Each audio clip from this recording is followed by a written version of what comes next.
La próxima conferencia también es bastante interesante, ya que la patología que se va a presentar también es bastante frecuente, tanto o igual, de hecho las estadísticas son muy similares.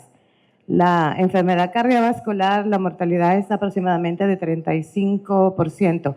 Igual el hipotiroidismo, es más o menos, la frecuencia es igual, aproximadamente 35 pacientes por cada 10.000 habitantes por año es la incidencia de hipotiroidismo a nivel mundial. Sabemos muy bien cuáles son los efectos de las hormonas tiroideas en la salud general y cómo afecta en diferentes órganos y sistemas. Entonces, para aclarar exactamente cuáles son esos efectos y el impacto del hipotiroidismo en la salud metabólica, mental y reproductiva de la mujer, una joya de la endocrinología de nuestras generaciones más jóvenes, como es la doctora Claudia Guzmán, nos va a hablar del tema. En este pequeño espacio a continuación, yo les voy a hablar acerca de hipotiroidismo y su impacto en la salud mental, reproductiva y metabólica de la mujer. No tengo ningún conflicto de interés para este tema en particular, soy speaker de Abbott y este tema puede ser muy extenso. Por lo tanto, nos vamos a enfocar en algunas de las patologías de estas grandes esferas. Por ejemplo, en salud mental vamos a enfocarnos en depresión.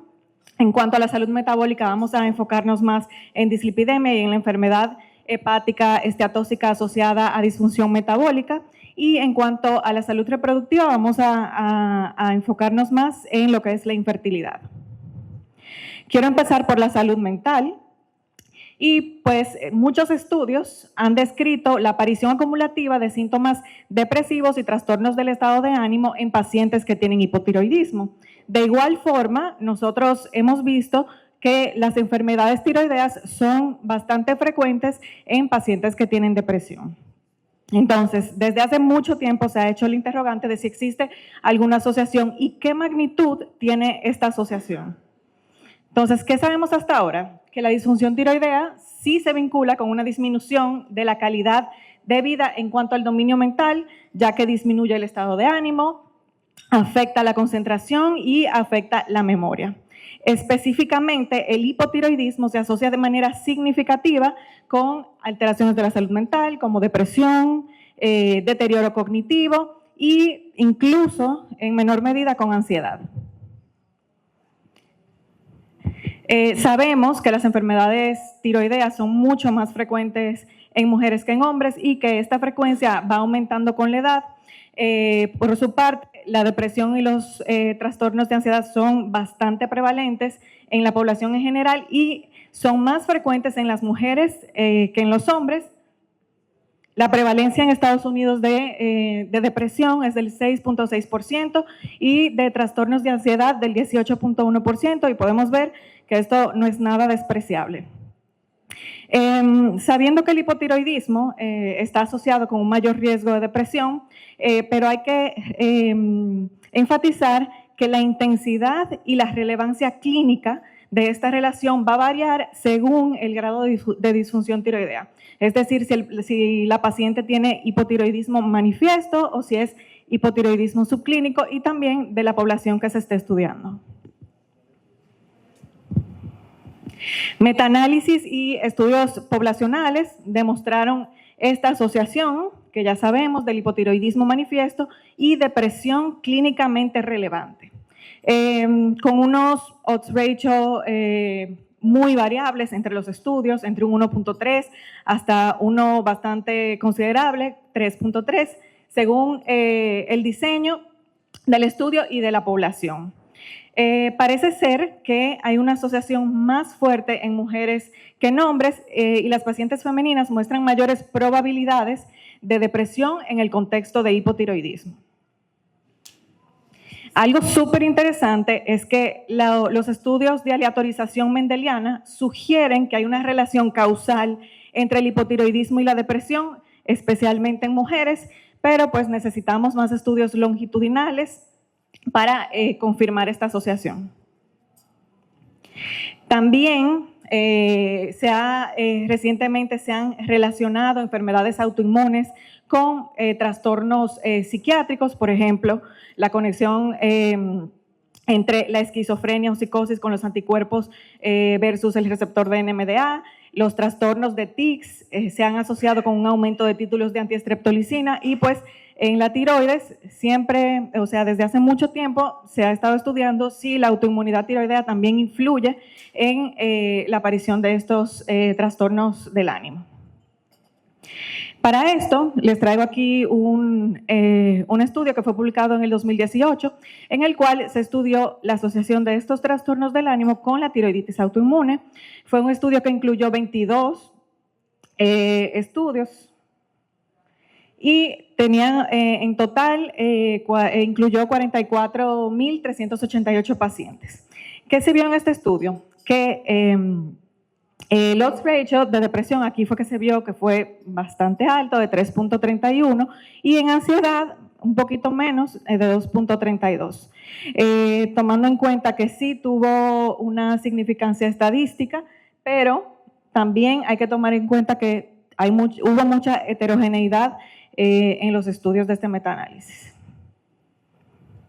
Aquí simplemente para ver gráficamente cómo la autoinmunidad favoreció la aparición de depresión. En este estudio, los pacientes que tenían tiroiditis autoinmune mostraron puntuaciones significativamente más altas de depresión y trastornos de ansiedad en comparación con los controles sanos.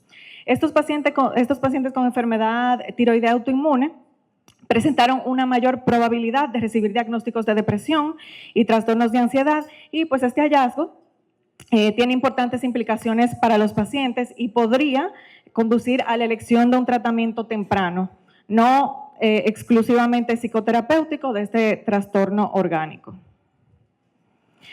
En este otro estudio se investigó la asociación del hipotiroidismo, ya sin tener en cuenta la autoinmunidad, con la depresión clínica. Incluyó 25 estudios, fue un estudio bastante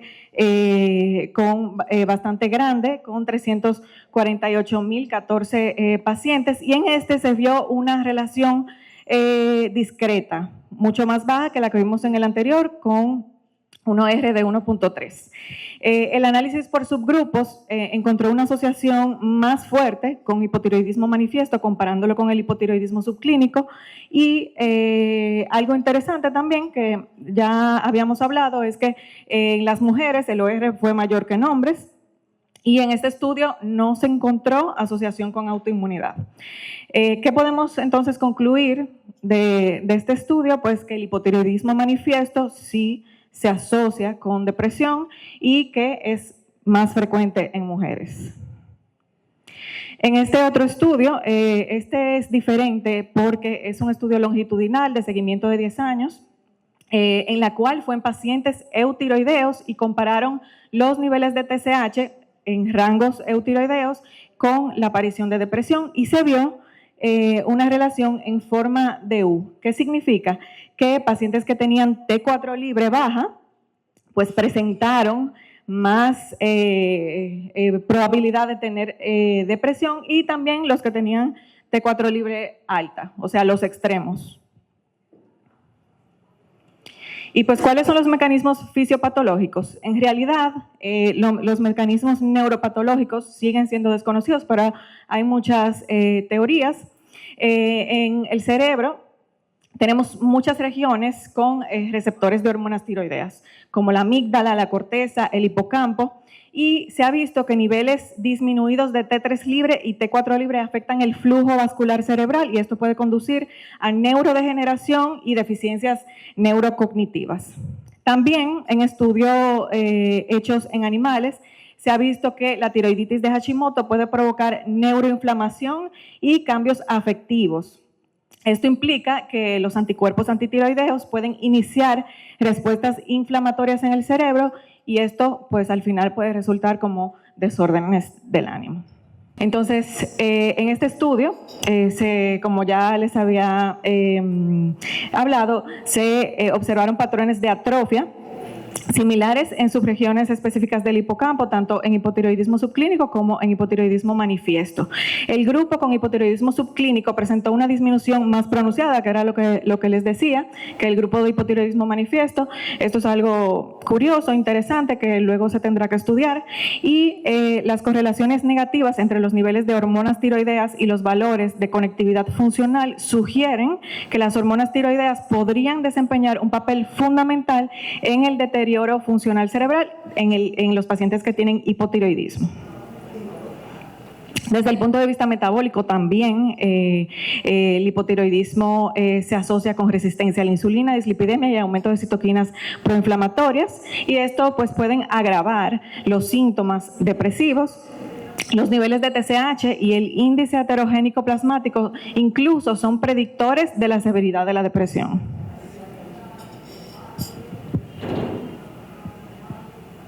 Ok, entonces, ¿qué podemos hacer en este aspecto?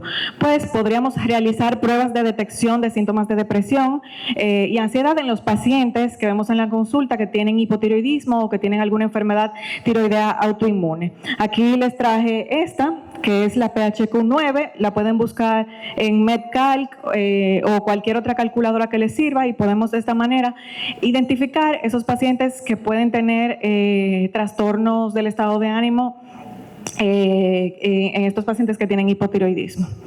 También los psiquiatras, que también siempre lo hacen, pedir pruebas de detección de hipotiroidismo y de enfermedad tiroidea autoinmune en pacientes que tienen depresión y ansiedad.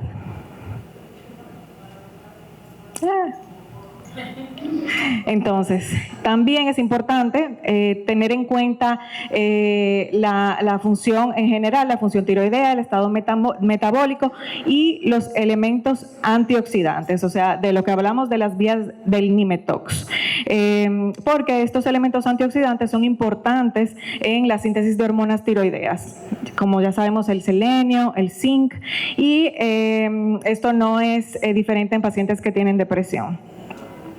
Súper importante también el manejo en conjunto. Y ahora vamos a pasar a hablar un poco acerca de la salud reproductiva. Las hormonas tiroideas juegan un papel fundamental en la vida, el funcionamiento del sistema reproductor femenino, y en todas las etapas son importantes en la mujer. Desde la niñez, la edad reproductiva y la menopausia. La prevalencia del hipotiroidismo clínico y subclínico en mujeres en edad reproductiva ronda entre el 0.3 para el hipotiroidismo subclínico y 4.3% para hipotiroidismo manifiesto. Y pues se ha visto que el hipotiroidismo en estas mujeres en edad reproductiva se asocia con trastornos reproductivos, varios, retraso en la pubertad incluso, anovulación, quistes ováricos, irregularidades menstruales, infertilidad, mayor frecuencia de abortos espontáneos, nacimiento de bebés prematuros con bajo peso al nacer y anomalías congénitas incluso. Las hormonas tiroideas actúan directamente sobre los tejidos ováricos, uterinos y placentarios. Hay receptores de hormonas tiroideas en estos tejidos que modulan el desarrollo y el metabolismo de estos órganos. También, aparte de esta acción directa, hay una acción indirecta que sucede mediante múltiples interacciones con otras hormonas. Y podría llegar incluso a alterar la secreción pulsátil de la hormona liberadora de gonadotropina.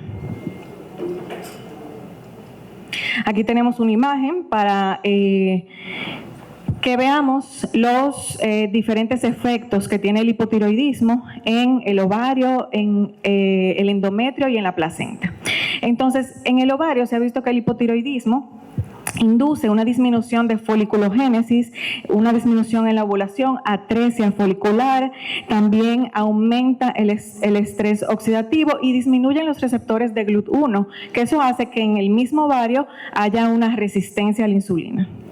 Luego, en el endometrio hay una disminución en la proliferación y en el peso uterino, también una disminución en el engrosamiento endometrial y hay una disminución de mediadores antioxidantes.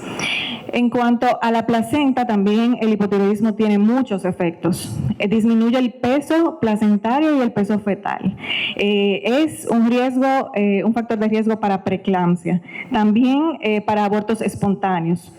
Y hay una disminución de la proliferación de los trofoblastos y un aumento de la apoptosis de estos mismos. Muy bien. Entonces, ¿qué dicen las guías? Que debemos evaluar a todas las pacientes en edad reproductiva que estén buscando ayuda por infertilidad con pruebas de función tiroidea. No importa si la paciente tiene síntomas o no, a todas se le debe hacer. A pesar de que los datos son imperfectos, la mayoría de los estudios sí parecen apoyar que hay una relación entre la disfunción tiroidea manifiesta y un mayor riesgo de infertilidad. El hipotiroidismo ocasiona una disminución del aclaramiento de androstenediona y estrona, una disminución en la respuesta de LH, se estimula la secreción de TRH y esto hace que aumente la prolactina. Por su parte, la prolactina altera la secreción pulsátil de la hormona liberadora de gonadotropina y esto pues induce una disfunción ovárica. De igual forma, hay una disminución a la unión de las globulinas transportadoras de hormonas tiroideas, que eso hace que haya más hormonas libres como testosterona y andrógenos. Y pues aparte de los problemas de fertilidad, también en los pacientes que tienen hipotiroidismo hay mayor riesgo de complicaciones desfavorables al principio y al final del embarazo.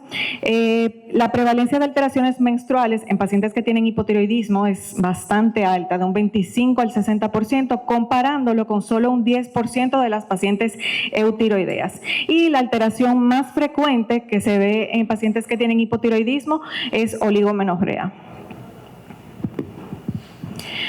Entonces, ¿qué dicen las guías? Bueno, que es razonable tratar la disfunción tiroidea manifiesta en mujeres infértiles, obviamente.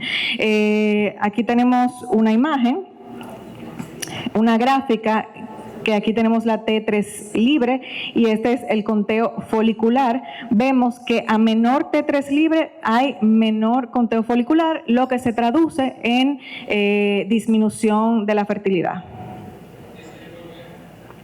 Entonces, ¿qué tenemos en cuanto a autoinmunidad tiroidea e infertilidad? Pues, como ya todos sabemos, la enfermedad tiroidea autoinmune es el trastorno autoinmune más frecuente en las mujeres de edad fértil y pues obviamente aumenta el riesgo de disfunción tiroidea. La prevalencia de esta enfermedad autoinmune es del 10% y se ha visto que es más común en mujeres que buscan asesoramiento por infertilidad. También hay otras causas de infertilidad que se han asociado a enfermedades autoinmunes como el síndrome de ovario poliquístico y la endometriosis. Entonces, en este estudio se vio que en mujeres que tenían anticuerpos antiperoxidasa positivo, el riesgo relativo de infertilidad femenina era de 2.25, o sea que es considerable, y las mujeres con abortos espontáneos recurrentes tienen una mayor incidencia de anticuerpos tanto antitiroglobulina como anticuerpos antitiroperoxidasa, incluso hasta en un 25%. Este es un modelo propuesto del vínculo entre esta autoinmunidad tiroidea y la infertilidad. Aquí en la primera parte, bueno, importante recordar que el ovario es rico en receptores de hormonas tiroideas y vemos aquí en una etapa temprana de la autoinmunidad tiroidea existe cuando tenemos la estimulación por la hormona gonadotropina coriónica en la célula folicular. Esto también hace que se estimule la síntesis de hormonas tiroideas. Entonces tenemos una T4 libre normal, pero tenemos una reacción inmune localizada. Ya luego en las etapas avanzadas de la autoinmunidad tiroidea, esta HCG no tiene una suficiente, no hace una suficiente o no provoca una suficiente respuesta a la hormona gonadotropina coriónica, y ya tenemos que, aparte de esta reacción local inmune, vamos a tener la deficiencia de hormonas tiroideas. Entonces, en cuanto a autoinmunidad, ¿qué nos dicen las guías? Recomiendan medir anticuerpos en mujeres que buscan embarazo, que tienen una TSH entre 2.5 y 10, más o menos. O sea, ahí incluiríamos pacientes que tienen una función normal, pero también incluimos a las pacientes que tienen hipotiroidismo subclínico. Entonces, en este estudio, que estudió la reserva ovárica, se vio que estaba asociado frecuentemente con los anticuerpos positivos, y como dice aquí, las mujeres con baja reserva ovárica tenían un porcentaje significativamente mayor de estos anticuerpos, un 22.7% en comparación con un 14% de las pacientes que tenían una reserva ovárica normal. Algo interesante es que estas guías fueron publicadas en el 2017, y luego de que se publicaran, hay dos estudios que estudiaron el efecto de la autoinmunidad y el tratamiento con levotiroxina. Son interesantes porque dieron unos resultados que no son como los que teníamos anteriormente: el postal que fue en el 2017 y el tablet que fue en el 2019. En el postal, 600 mujeres con anticuerpos positivos fueron sometidas a fertilización in vitro y transferencia de embriones, a las cuales se le inició levotiroxina. La tasa de embarazo fue igual en las pacientes que se le inició tiroxina y en las pacientes que no se le inició tiroxina, y el tratamiento pues no pareció mejorar los resultados del embarazo entre las personas, entre las mujeres con autoinmunidad sometidas a estos procedimientos.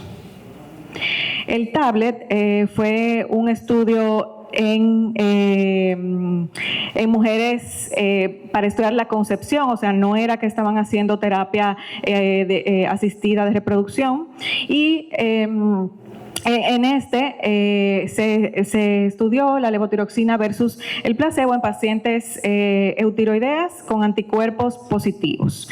Incluyó 952 mujeres con antecedentes de aborto espontáneo o infertilidad, y las mujeres fueron tratadas antes del embarazo con una dosis fija de levotiroxina y continuaron ese tratamiento durante la gestación, sin importar cómo estuvieran las hormonas tiroideas.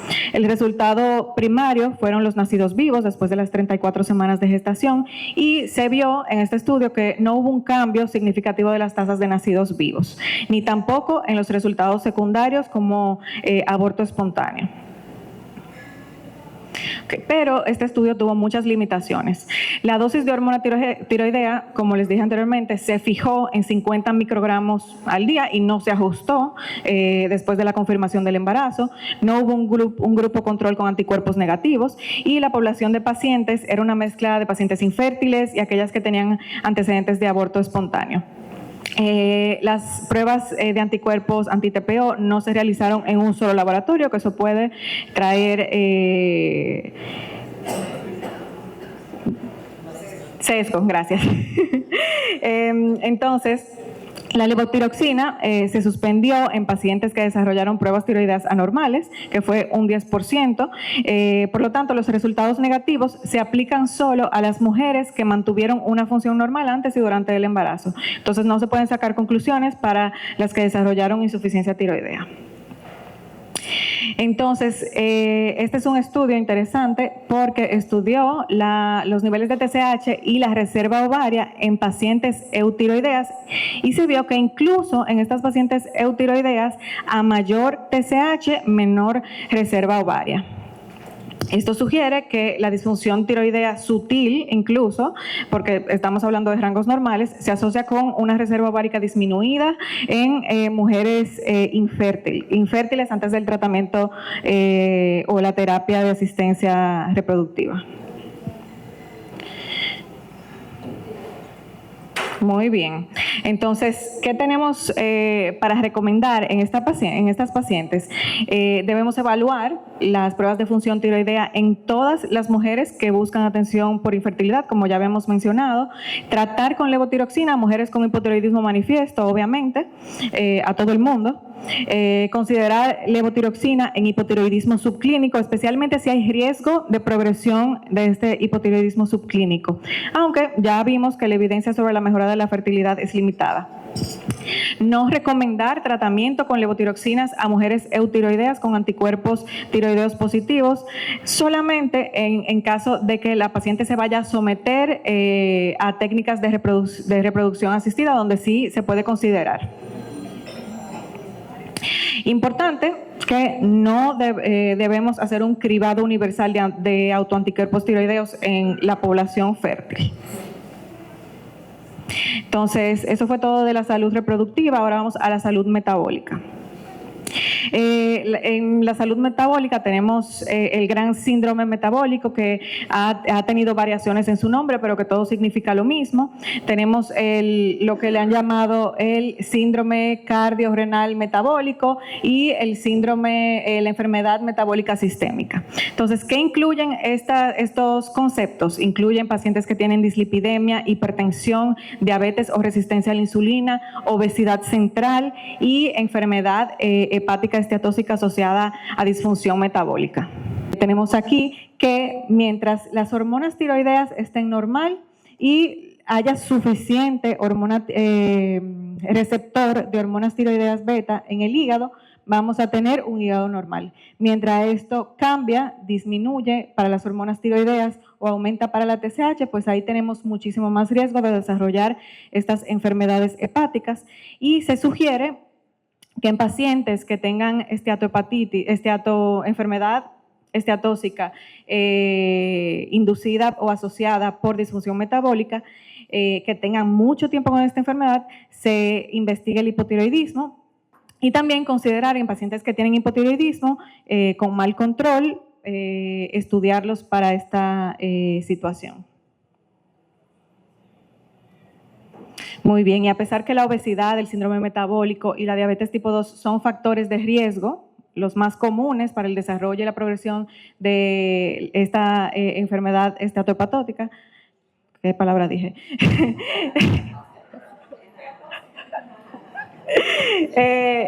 Hay que tener en cuenta que el hipotiroidismo es una causa secundaria de enfermedad esteatóxica asociada a disfunción metabólica, y existe una evidencia fuerte de esto. Que aquí los tengo, no los voy a aburrir más con estos estudios. Aquí simplemente para que vean gráficamente todo los mecanismos fisiopatológicos que se encuentran en esta entidad, y vemos aquí cómo tenemos a la tiroides discretamente haciendo su función, y pues ya tenemos el resmetirón para el tratamiento de esta enfermedad. Algo aquí que quería decirles es que cuando se estaban estudiando los receptores de hormonas tiroideas en animales que tenían enfermedades esteatóxica y que fueron tratados con T3 y con análogos del receptor de hormonas tiroideas, se revirtió la esteatosis hepática y mejoró la inflamación. Entonces, esto sugirió que la estimulación dirigida de la lipólisis y la oxidación ácida grasa en el hígado tiene una importante promesa terapéutica. Hay varios tiromiméticos que están en desarrollo para esta enfermedad, para el tratamiento de esta enfermedad. Y pues, concluyendo, los profesionales de la salud debemos de tener un alto índice de sospecha en pacientes que tienen hipotiroidismo, ya que pueden desarrollar síndrome metabólico y tienen un mayor riesgo de esteatohepatitis y de fibrosis hepática, que sabemos que esto es un factor de riesgo incluso para carcinoma hepático. Súper importante que la adecuada sustitución tiroidea es esencial. Entonces ya terminamos aquí. Algunas conclusiones para llevarnos de estos minutos es que el hipotiroidismo sí afecta negativamente la salud mental, reproductiva y metabólica de la mujer. Importante, ¿qué podemos hacer nosotros para mejorar esta situación? Podemos utilizar pruebas de detección de síntomas de depresión y ansiedad para identificar estos pacientes en pacientes que tienen hipotiroidismo y enfermedad tiroidea autoinmune, y viceversa en los pacientes que tienen depresión y ansiedad, hacer las pruebas de detección de hipotiroidismo y de enfermedad tiroidea autoinmune. Se recomienda evaluar la función tiroidea en todas las pacientes con infertilidad, independientemente de si tiene síntomas o no. Y en pacientes con trastorno metabólico sistémico, súper importante evaluar la función tiroidea. Entonces, concluimos con que diagnosticar y tratar el hipotiroidismo mejora todo de lo que estábamos hablando hoy, la salud mental, reproductiva y metabólica de la mujer. Gracias.